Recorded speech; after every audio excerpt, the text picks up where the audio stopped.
Hello, my name is Russell Myers. Welcome to Issues Unite. I didn't really know what else to name this video except implications.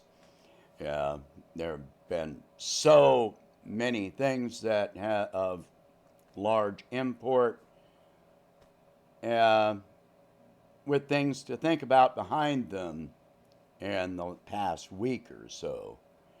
So, uh, let's start off with Georgia. And so, yes, the Democrat candidates won Georgia by a very narrow margin. Very narrow. So let's talk about that narrow margin. First of all, what are the implications of that narrow margin?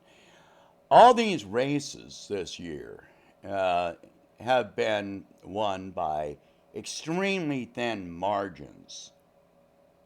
The presidential race on down. What are the implications of this?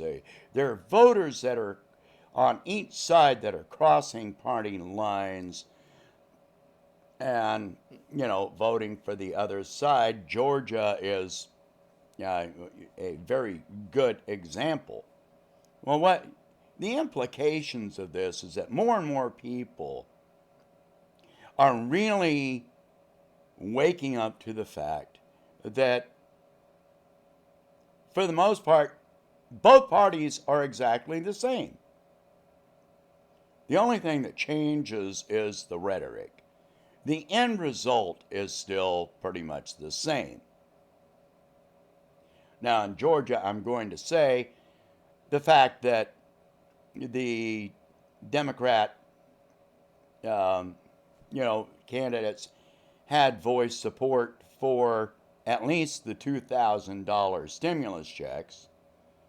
And while the Republicans voiced support for it, at least one of them had come out, Purdue had come out on 3 different occasions opposing any form of direct payments to American citizens during this past year. And then all of a sudden, in this runoff, he says he's in favor of it. So, yeah, I mean, people saw the bullshit as bullshit. Um, I think at least one of them has voiced support for Medicare for all, but don't expect that to happen. Yeah. So the Democrat, more implications. So the Democrats now hold a majority in the House, and you know, I think, I mean, it's pretty much split in the Senate, but in any case, Mitch McConnell now loses the House Majority Leader title and becomes the House Minority uh, Leader instead. And I'm not quite getting the math on that. Maybe the Democrats hold a 1-seat advantage in the Senate now. Um, those numbers didn't quite add up for me, but I'd have to look into it further. I don't really give a shit because because the same things are going to happen. Um, what does this do with the next thing? The implications of Trump's uh, challenge to the election and these traitorous Republicans that are challenging the result of the presidential election. First, let's review the fact that every challenge that has been put forward has been, proven false by every secretary of elections in every state that it has come forth. every legal challenge has been dismissed or ruled against by judges, mostly conservative Republican judges, many of whom were appointed by Trump. I think there was only one case in one state where they ruled in Trump's favor, and that had to do with the distance of monitoring, the count or something. And that's it. That's all. Every other challenge has been thrown out or ruled against. He's lost every one of them. So these Republicans trying to overturn an election, well, now they've got to deal with the fact that, there's a House Democratic majority and, for the Democrats, and, a Senate Democratic majority or equal numbers, whatever. So they don't have the numbers to overturn this election. It's not going to happen. Are they going to drop it? No. This is all theater. But what are they trying to achieve? Who knows? Yeah, I think the only thing they're trying to do is get, visibility for themselves. And I think it's going to backfire on them. In the long term, instead of getting positive publicity, this is going to be held against them in the long term. So, anyway, let's move on to Pelosi and McConnell and vandalism.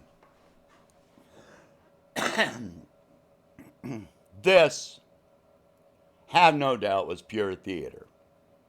I've seen a number of people note on Pelosi's house, which has gotten the most attention, that the spray paint did not extend over to the brickwork. Why is this significant? Well, the paint only wound up where it's very easy to mitigate. If you spray paint brick, then you're basically never going to get rid of that spray paint. I know you've probably seen, brick walls that have been painted over to cover graffiti before. So you've seen old buildings that have signs painted on brick dating back to the 1940s or 30s. I grew up in San Antonio where there were a lot of old buildings at the time, and there were these big signs that had been painted onto the sides of buildings back in the 30s and 40s that were still there in the 1980s. You don't get rid of this paint on brick that easily. It goes into the grooves, into the grout, the mortar. It sinks in.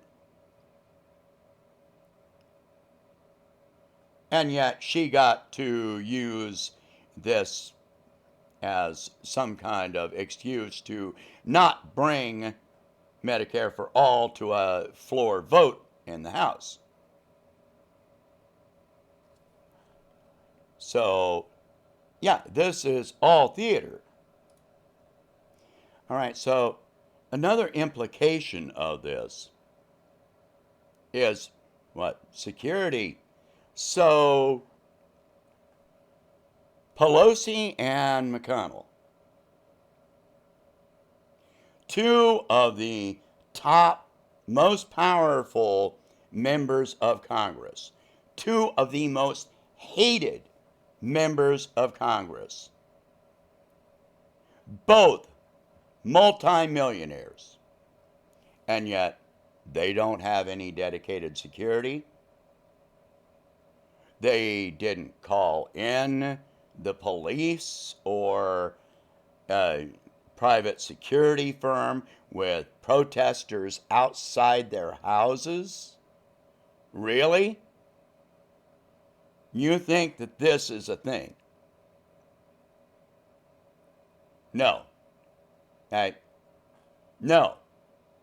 They absolutely either have dedicated security or they had access to call in dedicated private security to protect their houses and their safety.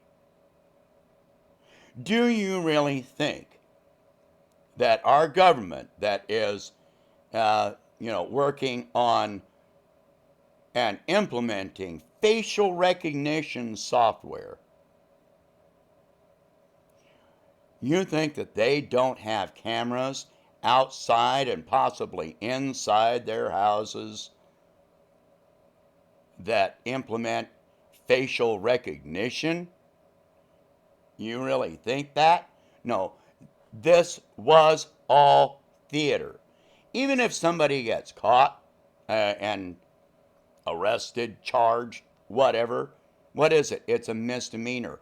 But Pelosi gets to use this as an excuse and call it violence where nobody was injured, where her home insurance is going to pay for any correction, mitigation. Nobody was injured, but she gets to call it violence by the left. So she can turn further right and refuse to bring Medicare for All to a floor vote. McConnell gets to use, the vandalism as a claim of violence by the left to refuse to bring the $2,000 stimulus checks to a vote on the Senate floor. These people get to use personal issues which have been contrived to deny anything that benefits the American people.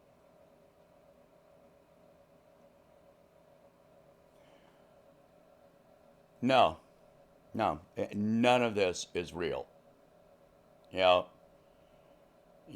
want to think that a Democratic majority is going to help you. It's not going to help you. You want to think that Pelosi, and you want to think that some protesters decided to spray paint or vandalize these houses and they weren't caught and there was no security present. No. They get to use anything they can to deny you any rights to, anything. Being able to buy food for your family, having access to affordable medical care without going bankrupt.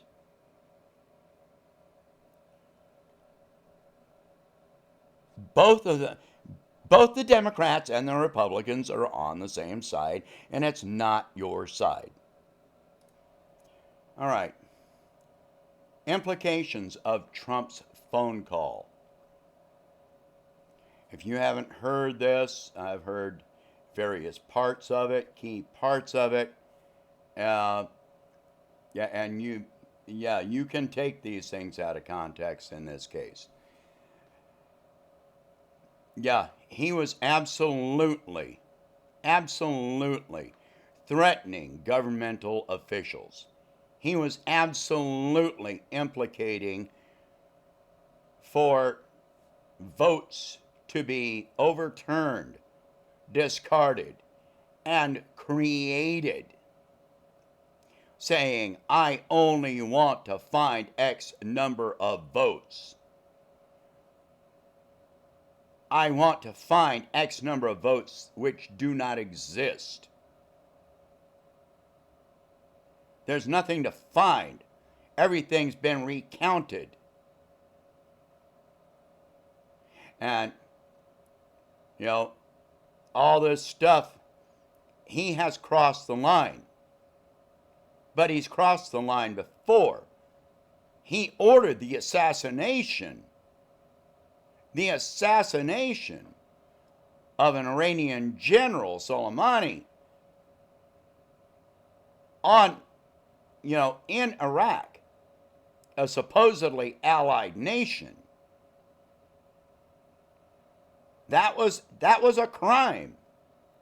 So do you expect that he is going to face any repercussions from this?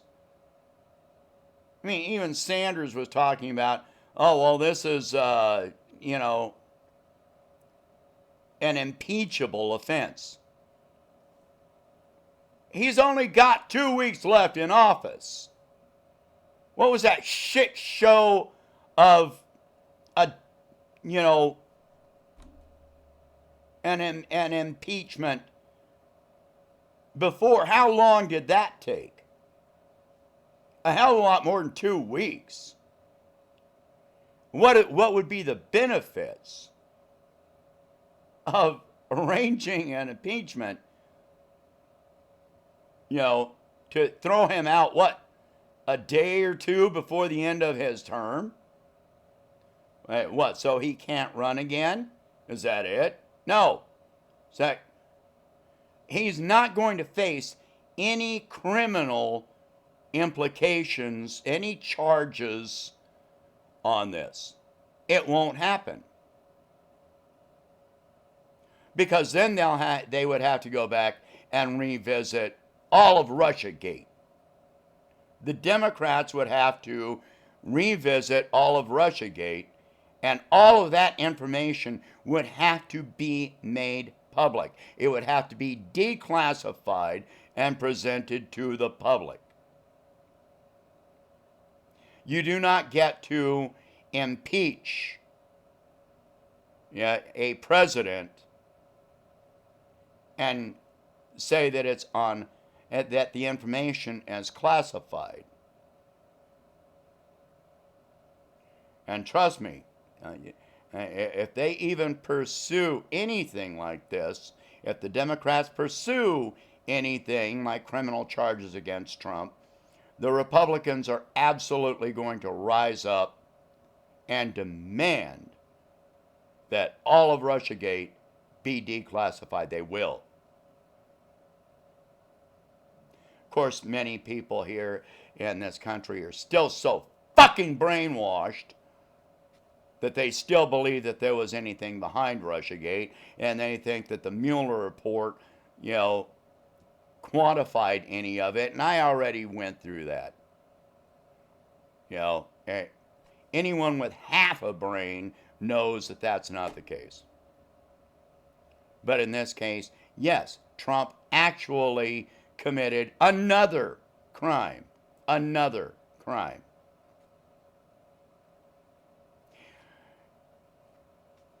Implications of the Democratic majority on the stimulus. Does this mean that a $2,000 stimulus is going to pass? Keep in mind that the $2,000 stimulus already passed the House. All right? It has not yet been voted on in the Senate. The chances increase. But,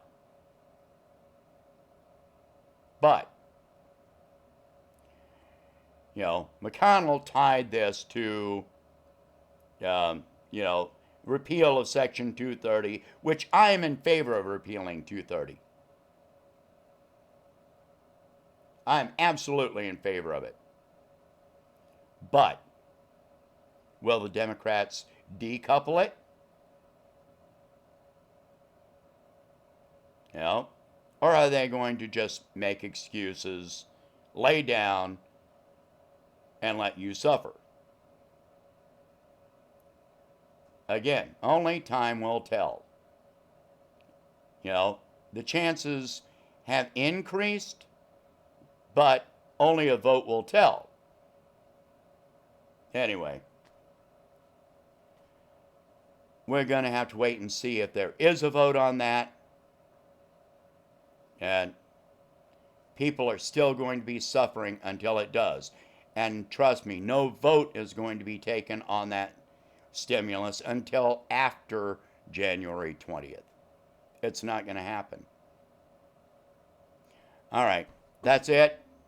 Please share this video, discuss these subjects, and if you can, please donate $1 a month to help expand the channel, and I will catch you in the next one.